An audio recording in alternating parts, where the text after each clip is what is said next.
My name is JD Laske, and I'm on staff here at Calvary Community Church with high school ministry. And I've been on staff for almost, it'll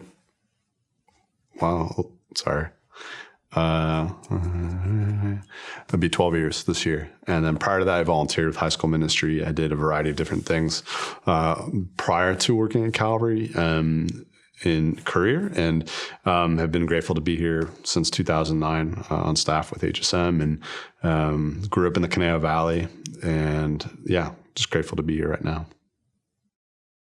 My name is Paolina, and I'm on staff here at Calvary part-time with their Special Abilities Ministry as the integration coordinator, which I love. And I work full-time as a behavior therapist. I work with kiddos primarily on the spectrum, and working on independent skills and social skills as well. So love it. I've been a part of Calvary on staff for almost 3 years now, and just love being able to serve the families and I think just do life with them. So we're getting married in June. Indeed. And we've been together almost 2 years. Oh. 2 years in September, so. We're very excited to be here. Mm-hmm. Welcome to our living room. That's right. It's pretty neat. It's really cozy.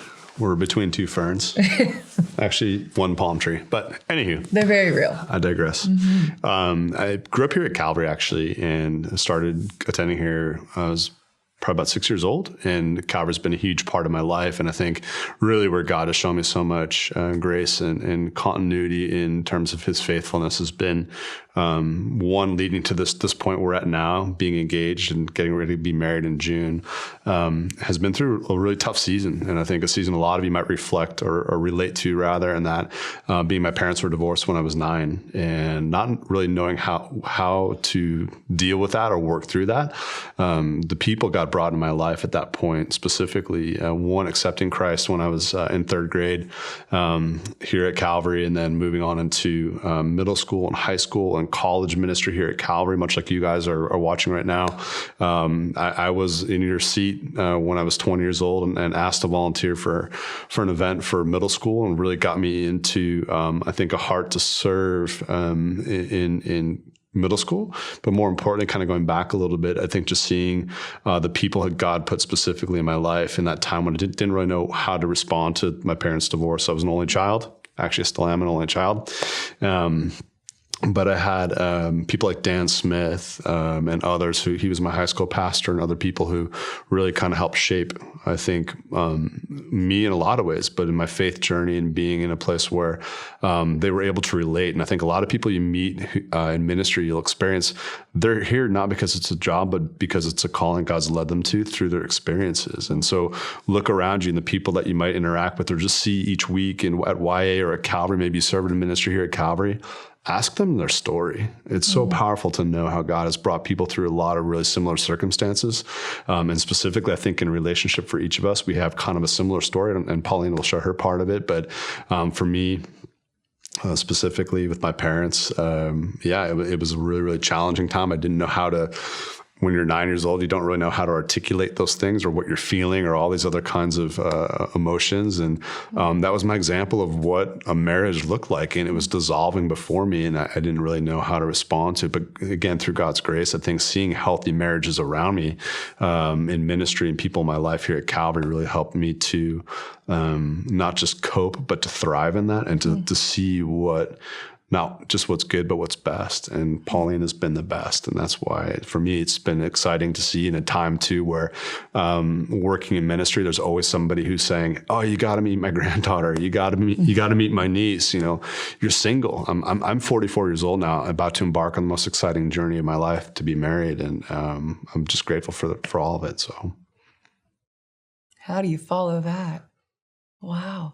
Well, I grew up here in the area in Westlake, and I started coming to Calvary in middle school by way of one of my closest girlfriends who invited me to Hume Lake Camp, and that changed my life. I mean, I don't think I knew at that point what that would do in my faith journey, but I grew up in a house where faith was very much something that we kind of were a part of a church, but it wasn't really like living our life in that way. It was very much just kind of going through the motions of going to church on holidays, but it wasn't community and discipleship and fellowship. It wasn't that way. So I didn't have, I think even with relationship, I didn't have examples of a Christ-like relationship when it came to dating. So I continued going to Calvary through high school and loved it, but I was kind of in one foot, in kind of out the other, just very, very much there for the social aspect. It wasn't so much living out my faith. So throughout high school and college, I was kind of in and out of church and kind of trying to find my faith. And in college, my parents split, and that was like totally rocked my world. It was kind of out of nowhere for my brother and I, and that kind of rocked us. And interestingly enough, it kind of brought me away from my faith, but then in that same year kind of brought me back of just having a lot of questions and mostly anger, and I think a lot of abandonment of, a family that we were very tight-knit and very close growing up. And so to have kind of all that and what I knew taken away was really hard. And I didn't have, we had some similar experiences with our parents, but definitely traumatic as an adult going through that and not having something where my parents were arguing or we kind of saw it coming. It really kind of changed, I think, when my brother and I were out of the house and we didn't have, my parents didn't really have that dynamic of a family unit. It was just the two of them. And I kind of think they had drifted apart along the way. But I think just in faith too, now in this season is looking at strong examples of people that are walking with the Lord, but also living out their life together in their faith. It's not something they're doing separately. It's something that they're doing as a team. And I think for our relationship, that's something that we're very excited for, is just that team aspect, but also encouraging each other in their faith and knowing that this isn't something you're supposed to do by yourself. And I think for me as an adult now, getting married and all those things, I think it gave me an appreciation for a marriage in a way that I just know it's different in our experience of going through divorce. I think you hold marriage up in a different regard. I think you, in a way, don't want to have that outcome. You value marriage, but you also think, there's a lot of trauma there and hope that you don't want to be that same, have that same result. And also for our future kids and family of, putting your kids through that. I think having God at the center too is the priority, and figuring out, as long as you have that, you shouldn't fail, but also the communication aspect. I think for me, it put going through that as a young adult, I wish I would have poured into community more. And I think with young adults too, I wish I had had that in my life. I think my processing would have been different. And I think just being able to be open about that instead of, 5 years later, actually like going to a therapist and talking to someone about that. And I'm thankful for the way things played out, because it brought me back to Calvary in 2016 and started going to young adults because of a friend, Jacob Wood. And that kind of in that season, just saying yes to different opportunities to serve. And that got me plugged in at high school. And that's how I met JD and just kind of got to see him and serve with him. And I think be a part of a community that knew that despite your background, despite your experiences in relationship, and whether healthy or not healthy, that you are capable of having something strong. And I think young adults it's a huge part of my testimony as far as accountability, but people in relationship to be able to lift you up and encourage you despite your background. So, wow, well said. Thanks. How do you follow that? I can't. I think as a woman in church, like there was pressure when I came back to church of dating. And I think especially at young adults of like, there's a lot of single guys there and sweet people. But my encouragement to high school students now is good things are worth waiting for. And I think God's timing is the most powerful thing in every aspect, but I think especially in relationship, because it's really easy to see your friends that are in, dating relationships and then, engagement and then marriage and then feeling like, when is my time? And instead of that comparison of thinking our relationship, that's my biggest encouragement to people is something is good is really worth that, just waiting for God's timing. And it will feel so right and blessed when that happens, because it's not something that you're feeling like, I want this, therefore I should have it, or I need this type thing. That's all I'll say. Yeah, that was great. Great insight. I think a lot of what had stunted my desire to be in a long-term relationship in dating through college and beyond was the idea of is it going to end up like my parents? And I think for me, it was just a genuine fear of I don't want to go through that or put anyone else through that experience. And I think that's something that even in our own experiences has helped us to understand each other in that way, which is kind of this beautiful thing God does with the brokenness of our parents. And as hard as that season was and still is in some ways for each of us, the thought of going through that for myself was like, I don't want to do this. I don't want to go through that. I don't want to start a family and put our kids through something like that. Just always the what if was always there. And I think always kind of nagging, and that fear was palpable, but still desiring to be with someone in a relationship and eventually marriage. But it was so hard to be in that place and feel confident. And I think that was a lot of my problem, my own insecurity, my own fear. But again, the thing that resonates the most is the things you've experienced. And to that point, not really having people in my immediate circle who I could point to as a good example of a healthy marriage was really tough.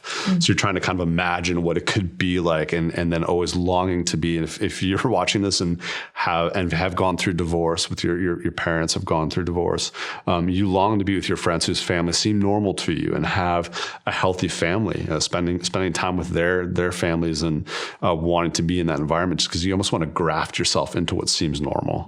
And in the same way, being in a relationship, I think that was something I really struggled with, was being confident in having that and fostering a healthy relationship that would end in something that would be beautiful. And still, I think all the while thinking like, I know God can create something so beautiful, but then still having these insecurities of like, that would hold me back. And the thought of like, what if, and the what if could easily overshadow what God's actually doing sometimes. And so I think with Paolina specifically in our conversations from the beginning, when we met, first time I think was speaking at YA, and I was speaking on divorce and God's faithfulness through that season of my life. And I said, if anyone wants to meet for coffee at Ragamuffin, which is my office, in case you're wondering, it's where I work part-time. But that's where we met and talked about each of our experiences and stories. And I think really helped me to, unlock a lot of that insecurity that I had, or insecurities of what it could be like to be in a really healthy relationship, even having gone through those experiences with my parents. So it was huge. It really was. And so that's even why we're here right now, I think, is having that, God saying, in my story saying, be willing to share the hard stuff, because God's still good. He's still faithful. And that's the thing that's been, I think, resounding in each of our stories. And as we become one, it's no longer the fear of like, oh, what if this happens? Like, no, if God's in it, like, it's going to be awesome. So. Yeah. It's also an encouragement to go to YA. But truly, I mean, like meeting someone, I think, where you have similar values, but how you spend your time, whether that's, serving in YA or attending. But I think that for me, as far as like, what drew me to him was that we had a lot of similarities, both in life experience, but also the ways that we spent our time. And I think the way that he continues to pour into people, whether it's students or leaders or just peers and people, that to me, meeting someone at YA I wasn't seeking that, but I think it was kind of like a no-brainer when we continued to meet, of just, wanting to be doing things side by side with someone. And if that's the same ministry, great. But just being a part of the church body, I think, is like now having that healthy relationship. I realize why all the other ones did not work, because that was, we were not walking with the Lord at that time. But I think just knowing that you want to have someone that you're not apologizing because you're doing something else at church, or you're going on another mission trip, or whatever that may be, but having someone that also wants to serve people and love people is, I think, the need. And I think if that's not what you're looking for, to be able to talk to other couples of what do you guys do together that, brings you closer in your faith and continues to, I think, serve others. So definitely huge encouragement. And that is, I think there's a laundry list in dating where you go, I want to have these like 25 things. And you don't narrow it down because you care less, but you narrow it down to things that matter most. And I know for me, Paolina loves Jesus, and she loves people, and she loves serving and volunteering and all these things that I think for me too really resonated with my spirit, and how God's wired me and wired her. So it's not this like she'd said, just this thing that to be able to be in a relationship where to understand, like, I'm praying about this mission trip. I'm praying about this conversation. I'm praying about these things, and how prayer and just God's faithfulness again continues to be, and just to even have the understanding of, you just know when it's, praying for a student or a family or a situation, the empathy that God, I think, creates between the two of us too for me, it's increased too, because I see how she'll pour out on a Saturday and volunteer her time just to help a family who's in need. And those are the things that's a beautiful thing. Like, that's amazing to me to witness. So, and spurs me on too. I mean, to find someone who cares deeply about the Lord, but also wants to increase my capacity to love people well and to love one another has only gotten greater through this whole experience. So that's really nice. I'll try. And we've talked about this, but for me, it was really challenging. I think when Paolina is so intentional, and how she will ask questions and care deeply for somebody. And I've seen her do this time and time again. If you know her, have gotten a chance to talk with her, she'll ask you questions, obviously to get to know you, but in a deeper sense to really understand like how you're wired and how she can best interact with you. And for myself, if I've met with you for coffee, it's like, that's typically my role. And so it was really awkward for me. It was like, nobody ever sits and asks questions to me or asks me about my family. And so I felt uncomfortable at first. I was like, okay, like how do I respond to this? How do I, have somebody who is able to ask questions, kind of in the same tier, if you will, and repeatedly. And so I think just meeting for coffee over time was like gaining confidence of like, no, she just cares deeply about like where I'm at and who I am. And those things really mattered. And I think it was such an affirmation to the point too that,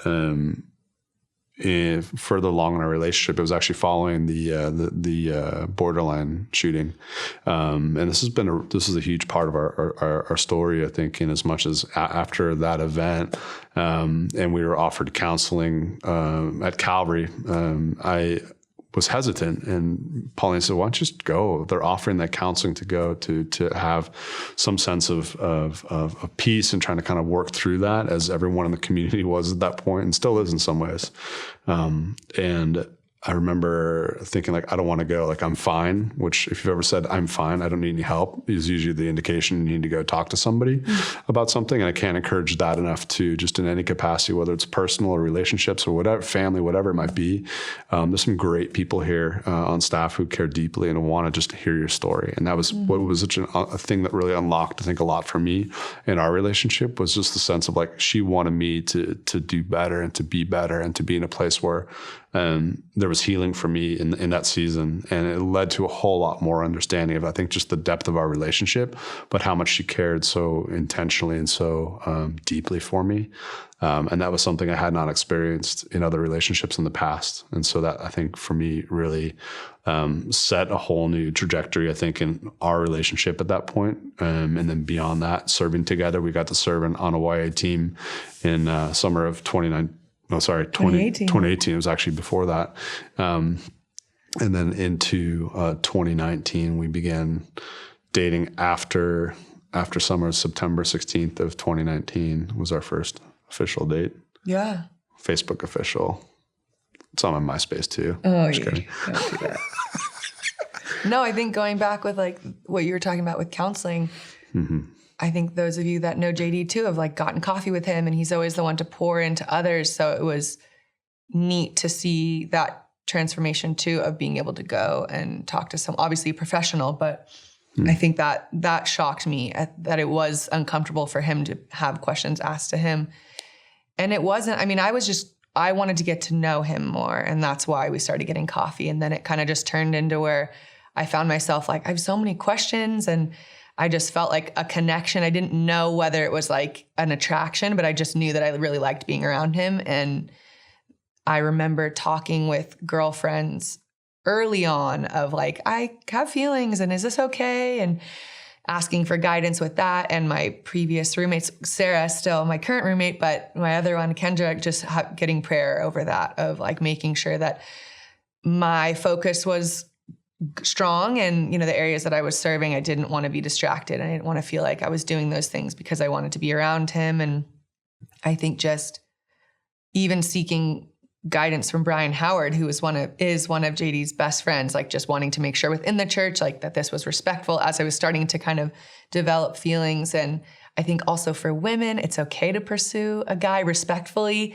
And that's a lot of our story was like, I affirmed him. And if anything else, like I wanted it to just be an affirmation, and wherever this ends up going, I just wanted him to know that that's how I felt. And our story was drawn out, but I think in the best way too.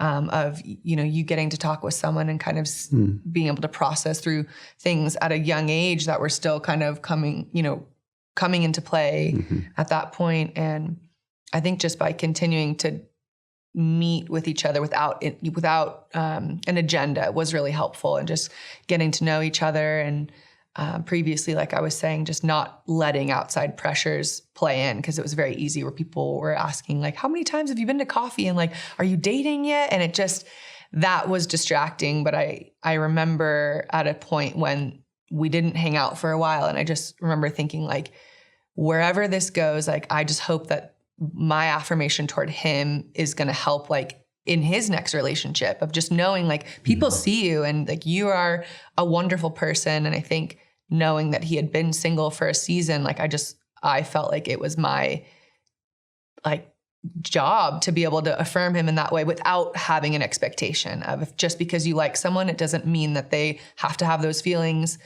in that same moment too. And I think just being able to be prayerful of that right person to come in when God sees it to happen, not just because you think you're ready. And I think a lot of our story too is just because I thought I was ready for that, I wasn't. And why it's been so much sweeter now is that I think we've had time to really grow in our faith and be sure in who God's called us to be, instead of feeling like, okay, I think I'm ready and I probably should be because everyone else is telling me I am, that's helpful of just, and again, I think godly couples that are encouraging and making you lift each other up, instead of feeling like, well, I'm just going to make that person how I want them to be because I'm ready for that. But Ragamuffin, yeah, thank you for that. Yeah, thanks, Ragamuffin. Yeah. And more than great coffee. Yeah, all the young adults and students that saw us at coffee were like, yeah, what's up? I'm like, I'm just kidding. I'm joking. But no, I think just having people, even in this season now of engagement, people that have really encouraged us and been praying for us in the season of friendship, then to dating, and now engaged to be married, that to me is, I think, one of the biggest gifts in this is that we're not doing this alone. And we have people that are wanting to continue to be in our lives and encourage us and pray for us. And I think that's just something that it's made such a difference in our relationship, because we feel we want to be an example to other people in relationship, but also not this cookie cutter type relationship of like, there's really hard things we've both been through. And I think being able to bring that into a relationship is the example that I don't think we take lightly of wanting to be encouraging to people. So. Yeah. One of the things, so many of the conversations we've had with students in high school specifically, and some in YA now too, are predicated on that same premise of divorce or struggle in relationships. And even the idea of marriage in our culture now, and how things are being redefined in some places in our world and our country. And I think being able to see this beautiful thing that God's created that we get to experience and celebrate, and be an example to others of that there's hope through it, and to come from a place of how's this going to work, going through high school and college and really challenging times and seasons of uncertainty or insecurity or anxiety or whatever it might be, to be in a place where there's not just satisfaction, but there's hope and there's joy and there's the fruit that comes from that, and healing that comes from that too. It's been really powerful to experience, because I think that's something we share, and it's not this like, well, this is the chapter in my book and the chapter in your book. It's like combining those two stories together in this really beautiful way that God sews together. And it's like, I love the example I think Pastor Sean used several years ago. Shout out to Pastor Sean.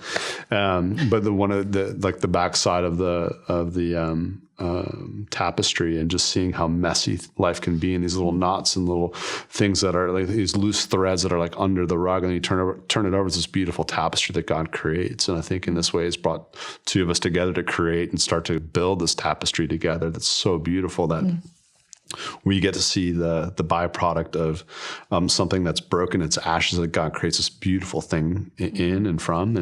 And again, I believe in just my own experience too, just seeing that in other people is what we get to do. And God's using us for that. It's not us doing this thing, it's God doing it through us, which is such a powerful thing to realize too. It's like just to be able to be, hopefully an example of like, this is how we work through things together and how we have conversations about these topics together and go through those hard things together, but still come out stronger because of it. We're like a refiner's fire. It's the same idea or principle, I think, in this relationship where we get to experience that. And I think for students to see, it's like, you don't have to be down if you're single right now, or you feel like you have to get married right now, or you have to, like these things that are external timelines sometimes are so overwhelming. And I see students who so oftentimes I feel like it's like junior year, senior year especially, it's like, well, all my friends are in a relationship, I need to be in a relationship. It's just because society or even your friends in your small group tell you indirectly you need to be in this relationship. It's like God's timing is perfect. And that's what's so powerful to realize too. And so there's always hope in that. So to stay focused in the season leading up to this point now, and really it's been all my adult life really in various relationships and to this point.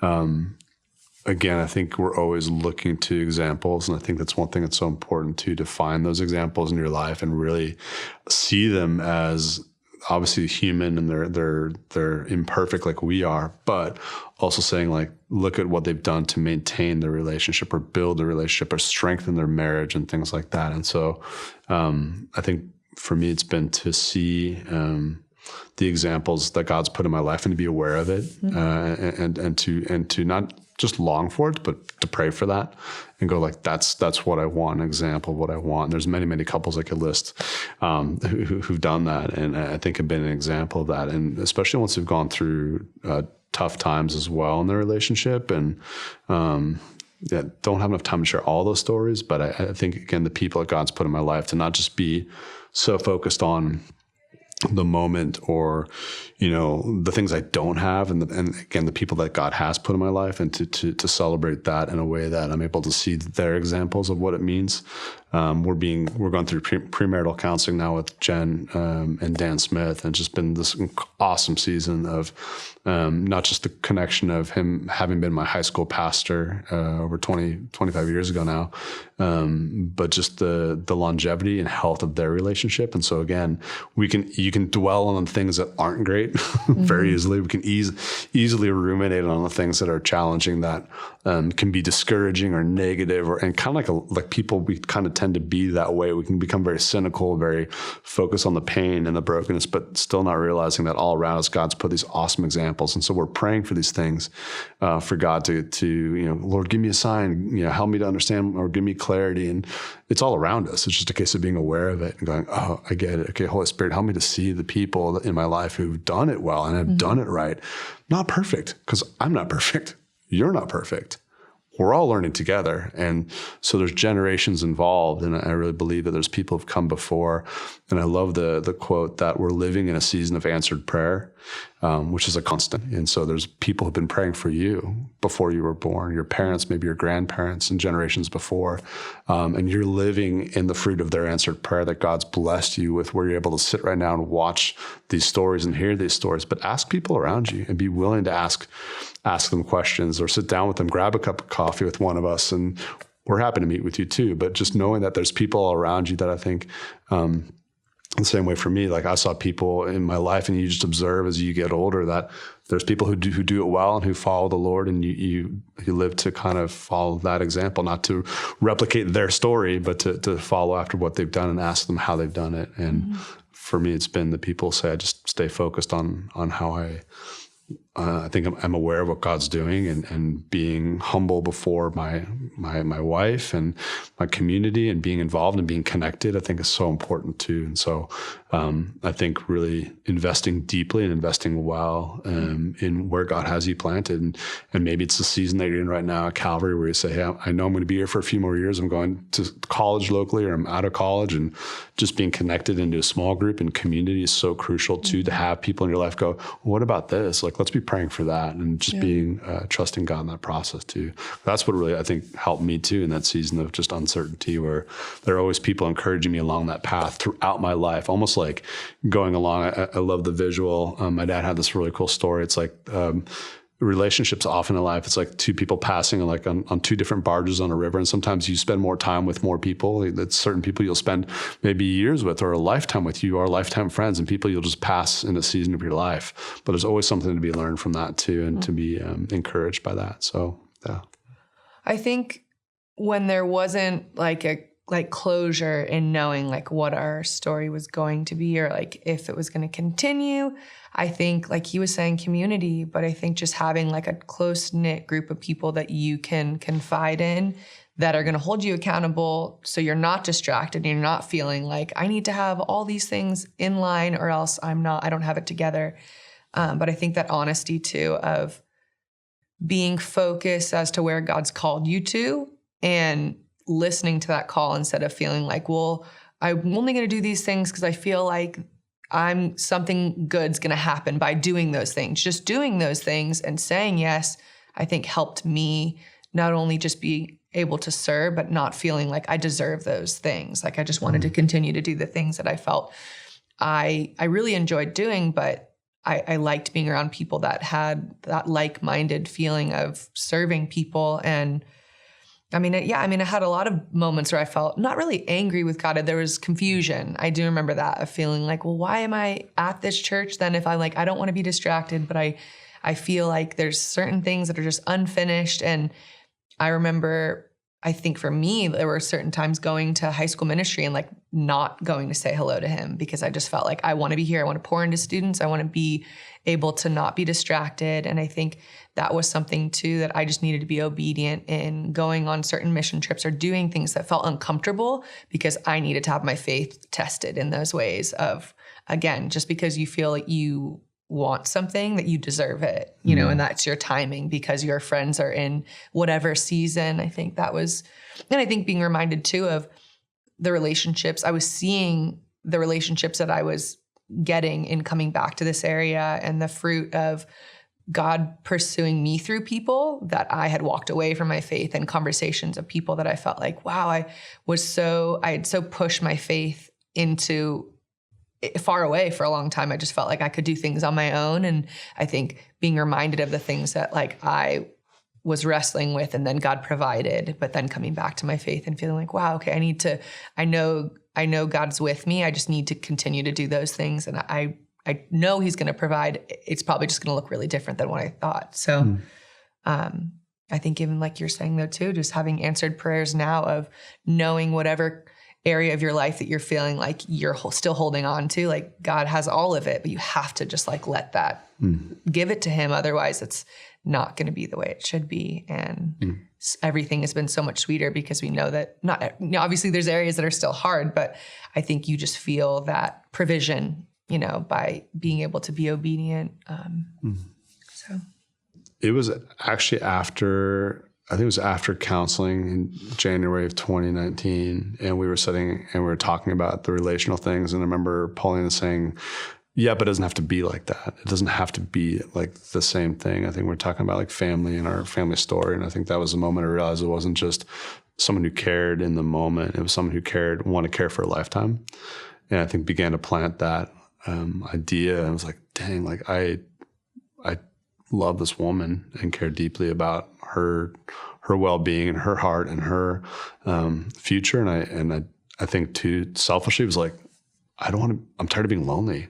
I think it was the season I was going through. It was just like, I was finally accepting the fact that someone cared deeply about me, and it was not just a passing thing. It wasn't someone who's just asking questions for the sake of asking questions. And I think in my own experience, I never felt that kind of love before. And even in my family situation, I think it was such a very new and freeing and liberating thing. And so I think to be in that place, it was January of 2019. And it was after I'd gone through, like we talked about earlier, going through counseling. I think it really helped to unlock that. I think a lot of my experience in the past, and again, someone who I think had led me on that path of like, let's talk more about this and explore more of this. And so that was my timeline. Or God's timing, but I think me being aware of it and being like, this is real, and I'm so excited. Yeah. I think it's easy in divorce to feel like you're the product of what happened with your parents, but you learn so much of those behaviors, good and bad. And that's something we're kind of working through in premarital. Is like, there's really good things you want to emulate from your parents, and there's really hard things. And I think not till you're in that like serious relationship where it's like, we're a team. There's no backup plan for us. I think it changes things, but also I think for us, like having that almost like stunted feeling because our parents divorced and different stories, but feeling like I'm afraid of that. And it's scary to think of putting not only us in that position, but children and, you know, that trauma. It's like it's been carried with us, and we're adults, and there's still certain things that we're still working through. And I think for me, there were times when I struggled with insecurity, even in us dating, of my past relationships and having a sexual past. And that I felt like, well, I don't know if I should tell him that, because what if he doesn't want to be with me? Like, I've got all this stuff and my, you know, that I've been saved, but I was still carrying that as like, it was something that I was like sinning with now. And I think that really, it was very liberating, like sharing that and feeling like that right person will like love you for all of that.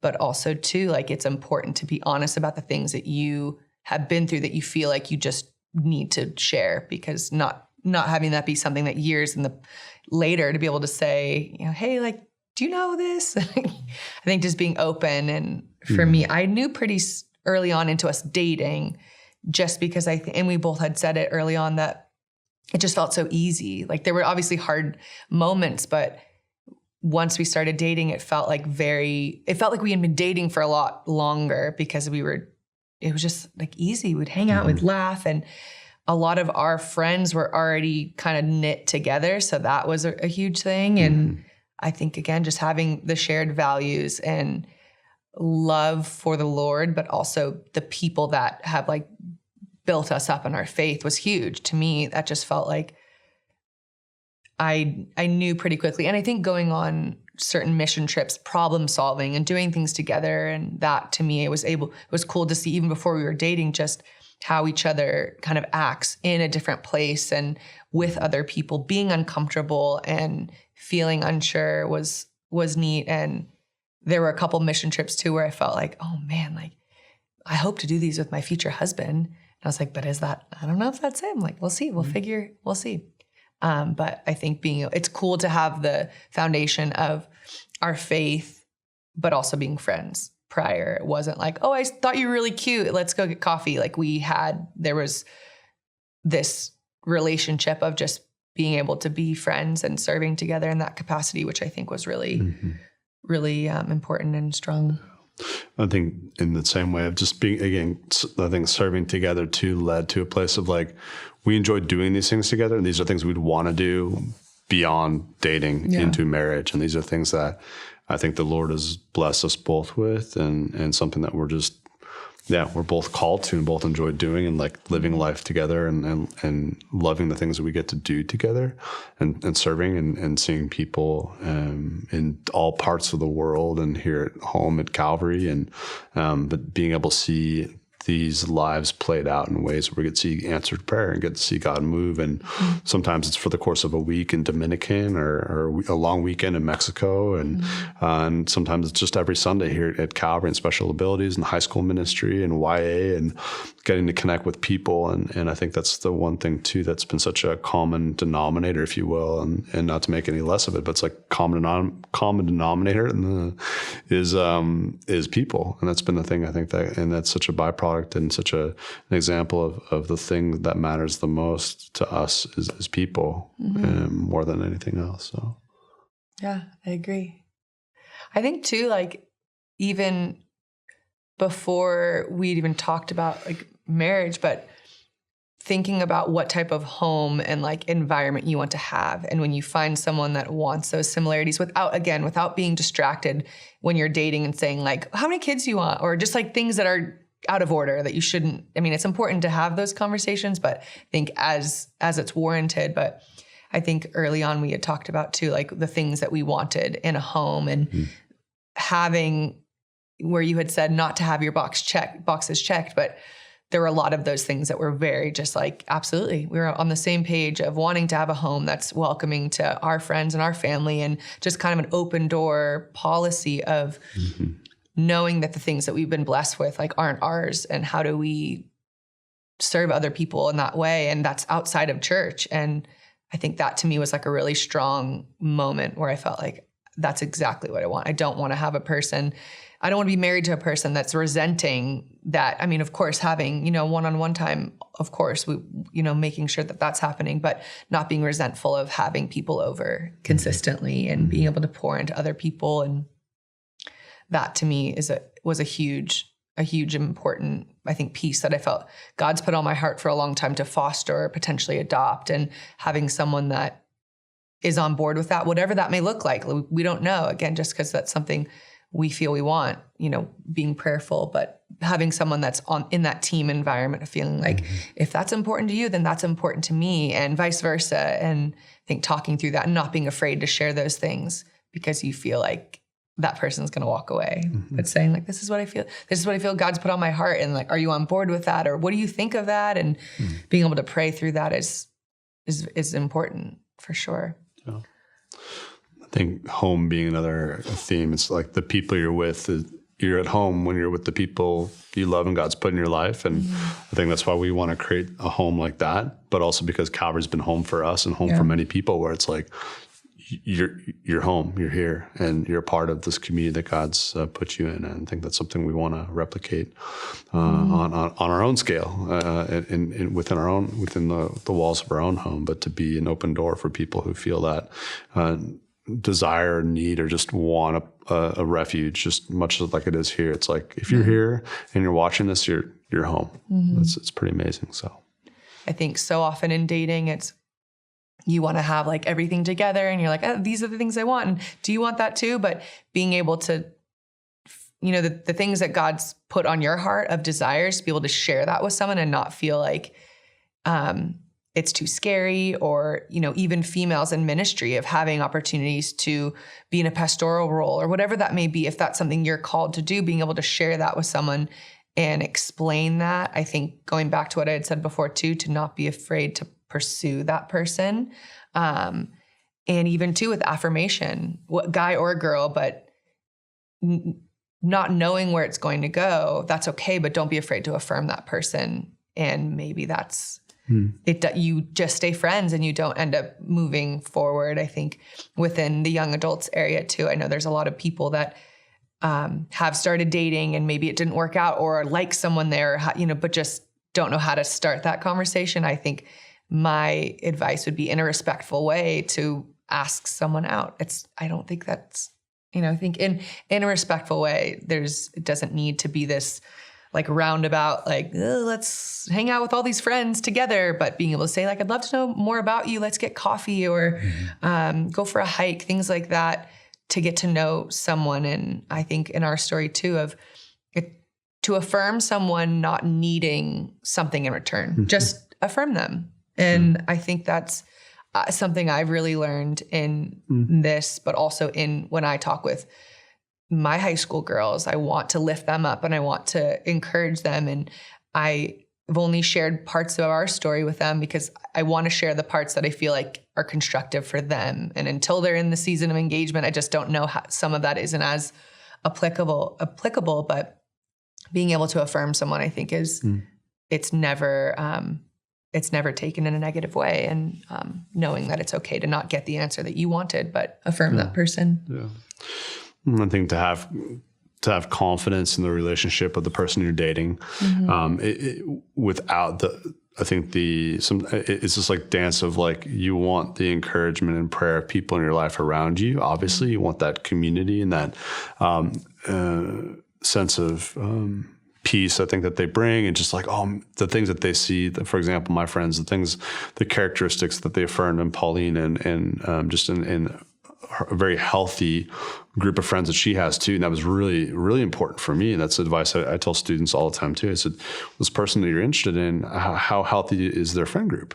Because their friends will determine so much of who they become. And I've used the phrase before, but it's like, you're show me your friends and I'll show you your future. In the same way, if it's in the dating relationship, especially, it's like, you want to know that person has people in their life that they can turn to, because we can't be reliant on each other in every situation. We're reliant on the Lord in everything, but then to also say, there's people that each of us can go to and go, I need counsel with this. And maybe it's a struggle that's something between us, but we need to kind of talk about and work through.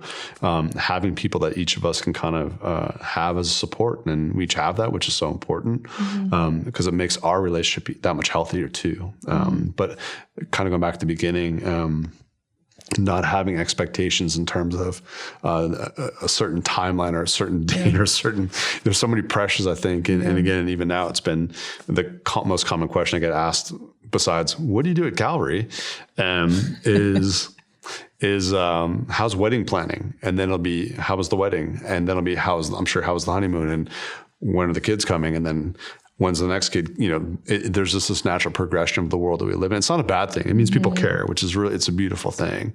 But to also just enjoy the time together and enjoy that time being together, and not feeling you have to keep doing all these things, and not trying to, it's not for anyone else, but for the two of you in that relationship. So, yeah, I think it's important to in dating, to ask questions that are challenging. And I think with everything, in a respectful way, to be able to ask, how do you feel about marriage just in general, not putting that pressure of just because we're dating means that we're going to get married. I think as it progresses in that way, it's healthy to have those conversations. But to your point of not putting all that pressure of, okay, we've been dating for 3 months. Well, like, we probably should have already talked about marriage. I think that expectation and that always looking to the next thing is detrimental, because you're missing the things that I think God's doing in your relationship, and your relationship is your relationship, and it should be that way. And I think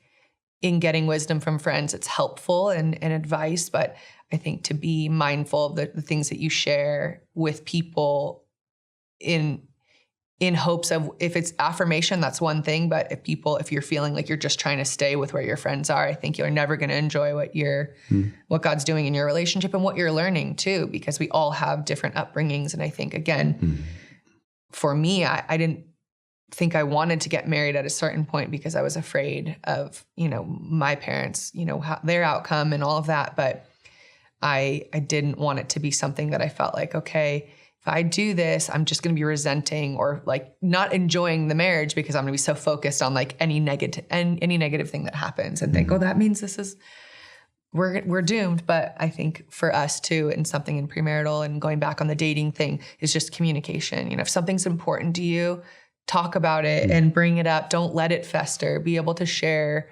it with that person. And again, I think if it's important to you, it should be important to that person, and vice versa, listening and being able to learn, being a student of one another. Indeed. That's what we're learning right now. Indubitably. Yeah. I think there's a lot of components in there, but I think to find someone that you can be a team with, to encourage them, I think someone to do life with and to serve with. I think not only just the covenant of marriage, but to start a family and to teach them to do those things, to serve and love people well. But I think at the core of it, I think of the covenant and what it is within marriage. Yeah. But I think it's a lot of different things. Yeah.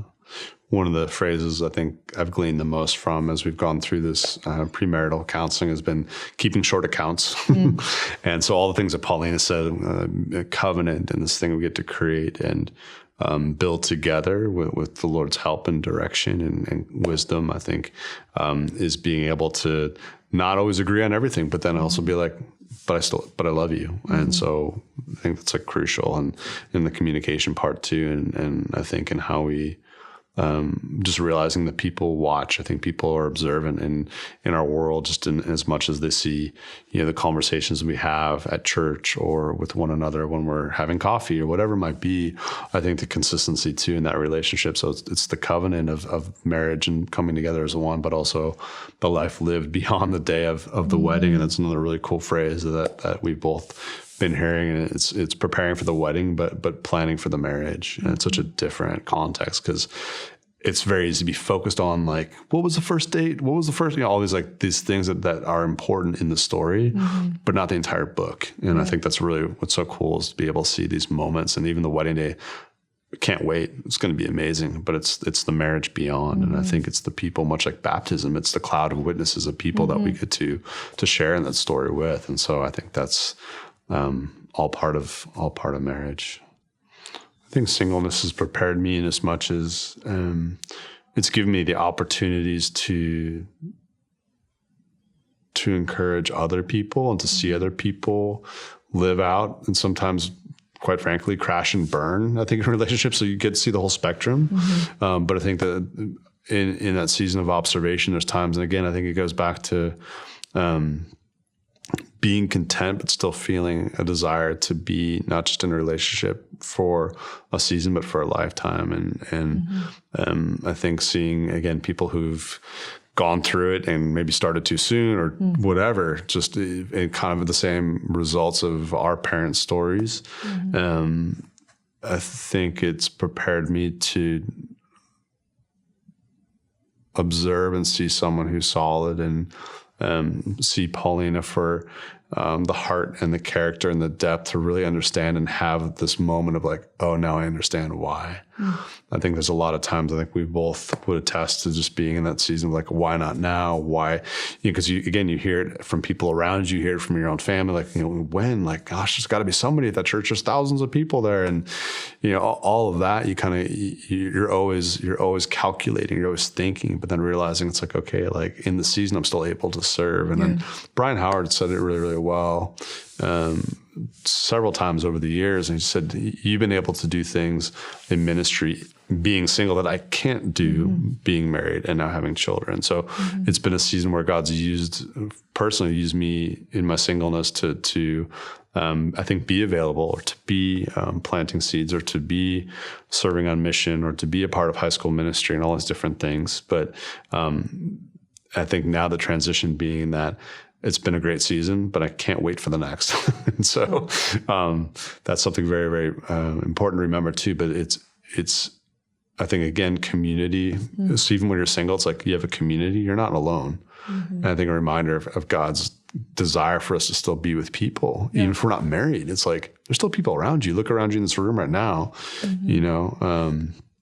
There's people all around who are like you, believe it or not, who maybe have a different background, different walk of life, different story. But the fact is God's created each of you in his image. And I think to be in a place where it's like, even if you're single, it's like God's preparing you for the next, always on to the next thing. It's not always in our timing, and that's okay. I think to be at peace with that and go, it's been an amazing season of being single, but it's also something I can't wait to be married and have a family and live a life and be able to share in those moments together that are things maybe I've experienced or she's experienced. We get to share in together now. And how cool is that? So I'm excited for that. Yeah, I think too, there's moments that you think in singleness, like, when is it going to end? Or when are you going to meet that next person that you're going to go on a date with? And I think just being able to feel an encouragement of knowing that God doesn't waste anything, any of those seasons that you're in. And for you waiting for that guy or waiting for that girl, of like, God's conditioning you and training you to be that great wife or husband, and just like that partner that you haven't even met yet. Just like, I think that helped me a lot in those moments of maybe it's someone I've already met or it's someone that I haven't met yet, but knowing like the way that I'm growing in my faith, I'm hoping that that's happening for that other person. And that confidence and comfort, I think, was helpful for me in times where I felt defeated or frustrated, whether it was like going to a family function or going to a holiday where everyone's asking and I felt like I was always the only one, which I know I wasn't, but it just feels that way sometimes. Or that year going by where you've done all the holidays and you're like, okay, what's hopefully this time next year, but just being able to trust that God doesn't waste any of those moments, hard and, good as well, that the people that you're with now too, to be able to learn more of the things that bring you joy and bring you value, like JD said too, of you might not have that amount of free time or independence in the future, and knowing it's just going to look a little bit different, still great, but to be able to like see the positives in the season that you're in and the things that you can do, because when you are in a relationship with someone too, your priorities are shifted. You still want to do those different things, but when it's in God's timing too, those things fit. And it's not like, oh my gosh, I have too many things happening. Like, you will know because it's something that God's blessed and it's not something you're forcing into your life. But I think singleness too, to know that you are growing into the person that you're meant to be for your future husband or future wife, I think it helps encourage you and make you feel confident in that way. So. Well said. Thanks. I think God revealed to me it's okay to be alone and still be seeking and to be confident in who he is. And this past year specifically, when I think of obviously 2020, but just in general, Philippians 4:10 through 13 speaks to, it finishes with, I can do all things through Christ who gives me strength. But prior to that, it's like I've learned to be content, whether hungry or well fed, to be with plenty or with nothing. And all these things, I think, kind of centers around the idea that no matter what, like, God is still good. He's still faithful. And so I think that, or believe rather, the idea that wherever I'm at, like, God still is for me. He still cares about me deeply and cares about us now that we're together as well. But the idea that no matter what, he's still faithful. And I think so being in that season, I would look back and see that God is who he says he is. His promises are still true, and it doesn't change who he is. And it doesn't mean he loves us any less or any more. It just means that we're in that season, and that's okay. And not to be, I think, anxious about that or worried about that, or I think the hypotheticals of what if this and what if that, and all these things, we can kind of go down that proverbial trail of uncertainty. And I think when we do that, we kind of tend to leave God behind. And it's very easy to be on that path and be like, I'm not content because I'm not doing this or I'm not doing that. And we've talked about it. And I've told Brian over the years, I said, especially for high school students or young adults, I said, the idea is that you graduate high school, go to college, start a career, get married, have 2.3 kids, work for 45 years, get a gold watch, golf, and die. And God has so much more for us in that. And whether we're alone in that season, dating in that season, married for a majority of that season, God's still faithful. And he's still good. And so it doesn't change that. So I think instead of looking at our own insecurities, we have to look at God's truth and really understand that he's still who he says he is. And that whether our relationship status changes or not, does not predicate on, does not dictate who God is. And so I think that's really what I've learned. So that's really good. Thank you. Yeah. I think for me, a few different things, but specifically the power in like relinquishing control and feeling like my faith was strong, but I was holding on to a few areas of my life that I felt like, I don't know what God's doing here, but I kind of want to have a handle on it. And that was finances and relationship. It just felt like I was giving all these other things to him, but it felt like I just couldn't let go of that. And I think when I was able to do so, I started seeing just the power in other relationships, whether it's just friendships, but being able to not have an agenda in that way of just letting things play out the way they should. I think the power of vulnerability too, of being able to share things that really feel uncomfortable with people. For me, that was specifically my parents' divorce. There were a lot of things that I held on to because I felt I didn't want to be a downer. I didn't want to share all those deep moments. I wanted to share the really positive things God's done in my life. I didn't want to share the things that he was doing in my life that ended up being answered prayers. Like I think I felt I had this like outer, this is what I share with people, and I only go so far. And I think being able to share, even in singleness, the things that I was learning that I almost wanted to seem like I was always enjoying it, but I wasn't. There were a lot of moments where I felt like, but it would be so much fun to do this with a partner. And I think it's just made even this time so much sweeter because it's been something that I feel like I've worked through a lot of those things. but knowing, like I'd said before, he doesn't waste any of it. And if you can write down all the things that you had felt really defeated by, but then God provided, and it was a totally different way than what you expected, all of those moments have been better than I had expected.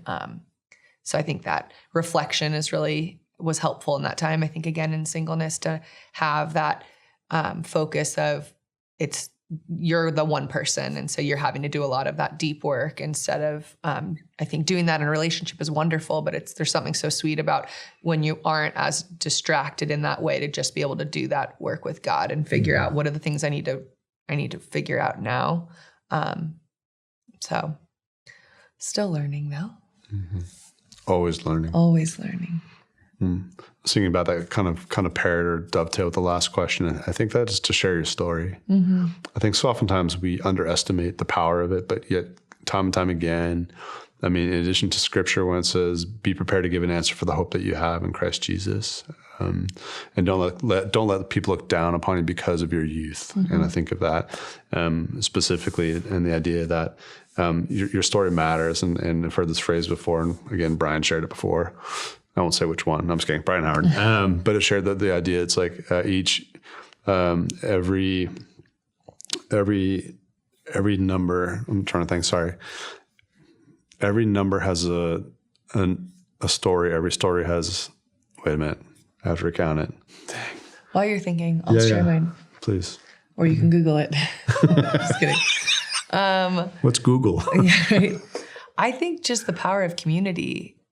That's something that, I mean, I came to young adults in 2016, fall of 2016, and it took me a little bit to join a small group, but I think that I started seeing just the people that God provided in that season, and some that are still at young adults, some that have moved out of the area. But like you had said, sharing your story, but being in community is, I think, what changed everything, because it held me accountable in the things that I wanted to achieve, but also the questions that I had about my faith. And I think that regular attendance, whether it's young adults or just your small group, is what helped me just have that sounding board of people that were praying, but growing. I wanted to grow in my faith, but I don't think I realized until I was in that small group that was the priority and what really helped me. And some of those people, again, are still young adults and are still in my life. Some that have moved away and are married and have kids now. But looking back, that was the consistent part of my walk. And in a long season of singleness was that community. And I tried to go to YA once a week. That was my goal, but small group was always that consistent. And I think that's just so important. And I think even too, to not feel discouraged if it takes you a little bit of time to find that right small group, of finding people that you feel you can be vulnerable. And like we were saying too, sharing those hard things and not feeling like, well, I just want to share this and everything's great, but investing in that community is really what's shaped me now in leading a high school small group, in implementing that and being able to share that with the girls, to say community is powerful and you need that. And especially for them going into college and all of that, but it's important. And it's that consistent piece, I think, in your faith journey, that it might look different in different seasons, but it's important to have that. Yeah. And the quote was, every, you don't have it. I do. Every number has a name, every name has a story, and every story matters to God. And I think your story, whatever that is, matters. And not to be a thing of, it's not a self-effacing thing. It's something to be shared in. And the way you share in community, like Paolina shared, is being vulnerable and being consistent. And so I think the challenge too is to show up. So much of life is just showing up. And I tell our high school small group, it's like, I don't care what kind of car you show up in here. I don't care if you show up in a broken down bicycle or a Lamborghini, as long as you show up. The fact is you're here, and that's what matters. So all the other things are kind of extemporaneous as far as like how you got there. It's the fact that you showed up.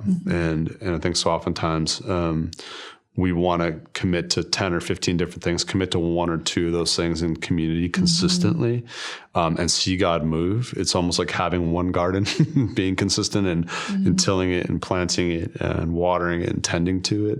And I think not allowing yourself to get caught up in the busyness of this world, but the business of what God has for you. And I think in doing so, you're able to allow people to invest in you, like Paolina said, too, being vulnerable in those small group scenarios or a community where you're actually able to live life with and see like the fruit that comes from that. I've known many a student and a former high school pastor from here, Pastor Drew Sams, who said, when he was in college, he said I would go to one church for the college group. I'd go to another church for the Sunday morning preaching at a different church, and I'd go to another church for the worship. He's like, I never got invested anywhere, nor was I invested in. And so how could I possibly be rooted and grow and actually understand what it meant to put roots down where God had me? And so I just encourage you just to show up on the nights where you're like, I just don't feel it. I'm just kind of burned out. Show up. Yeah. There's so many other things that we do that have little, if any, eternal value. And I think community is one of those things we get to experience, even just to sit. And if you're having a rough day, just sit there and have people pray over you, to encourage you, to worship over you, to hear the message. And how many times have you gone to a service and been like, whoa, I needed to hear that. That's why. And so just to be consistent, I think is something I would encourage you guys in, because that's where you're able to see the longevity and the faithfulness of God move too. And I know part of my story, and Paolina's heard this, but an example is when my parents were divorced, my mom came to a singles group here at Calvary. And I remember being a kid hanging out with other kids of parents who were now single, and being here and running around the halls of Calvary and being in a place where I didn't know what was happening, but it was a great place to be. And as time went on, I think seeing the fruit that even came from that and developing confidence and knowing people here and wanting to serve here at a later place in my life. But then it was really sweet. It was about a year and a half after my mom passed. I was in a group here at Calvary called Grief Share, and walking upstairs, going to that class on a Monday night.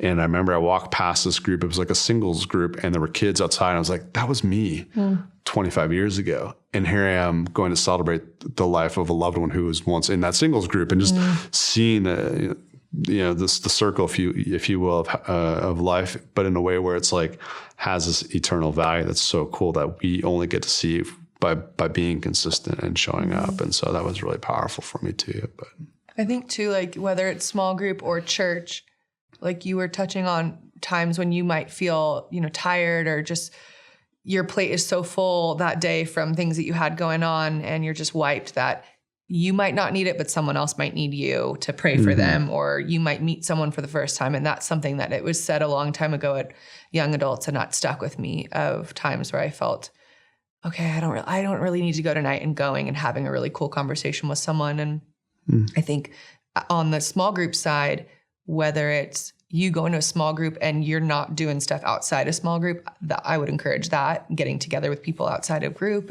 or going to main church together, if you're not going to young adults that week, like doing different things together, that it's not just small group is where your community is, doing life together, I think is the component that then brings your relationship that much stronger and brings a lot of value of it too, because you might find that you have way more in common outside of the group, and being able to have that shared experience and growth in that way is important. It's huge.